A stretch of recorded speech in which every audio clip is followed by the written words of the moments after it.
Greetings, and I welcome you to another Lazy Game Reviews Quickie, this time looking at the newly released game in the Fear series, Fear 3, or as the logo implies, F3R. Just to preface this a little bit, I have played all the Fear games. I've played them all since the very first one by Monolith. I also played the not-so-great expansion packs by Timegate Studios, Extraction Point, and Perseus Mandate.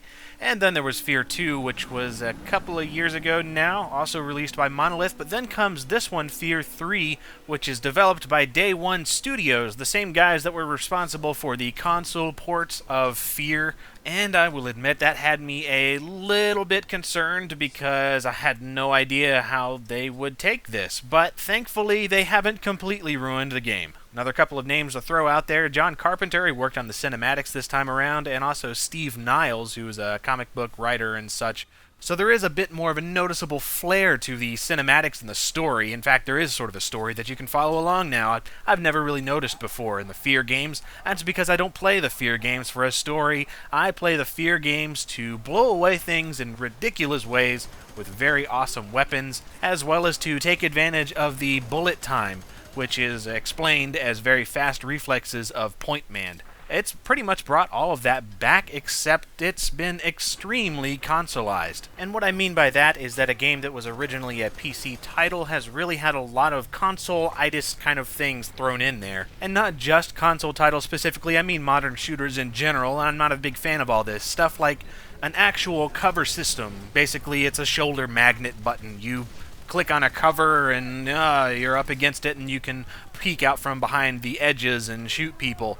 The Fear games have never had that. I never thought they needed that because you have this bullet time mode which you can just use at any time and blow away all the bad guys in ridiculously hideous ways. It was basically a crutch. I don't know why it needed a cover mechanic. The game is a lot harder now, I think, so maybe it's a good thing, maybe it's not. The big problem that I have with it, though, is the checkpoint system. Now there are no longer any kind of quick save options or quick load options. You only have checkpoints. There is no other way around it, and I hate that because the checkpoints on this one don't make any friggin' sense. If your checkpoint system works, I can get over that. That just saves me the hassle of having to press F5 and F7 or whatever on the keyboard.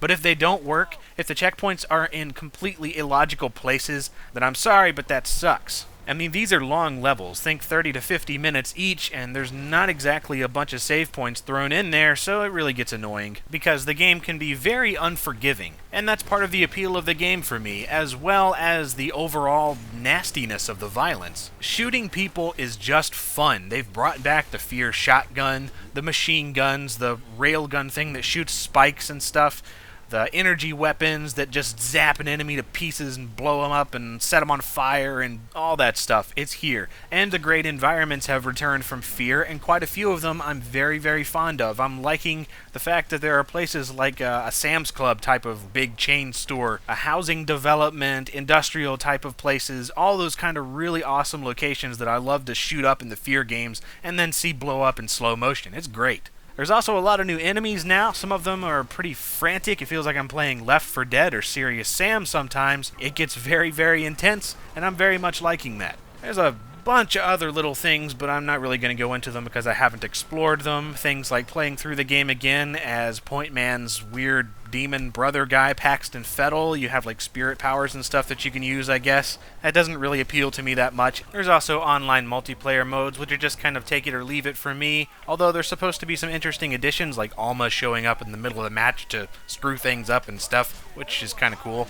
You also have the ability to play with 2 players through the campaign co-op, which really sounds kind of interesting, and if I find somebody that would like to play with it, I'd like to give it a try. So overall, Fear 3 is a pretty solid experience. It's decent. The graphics look good. The gameplay is good. It's not up to the standards of Fear 1 in my opinion, but it's definitely a fun shooting experience, and it's disgusting, and I can appreciate that.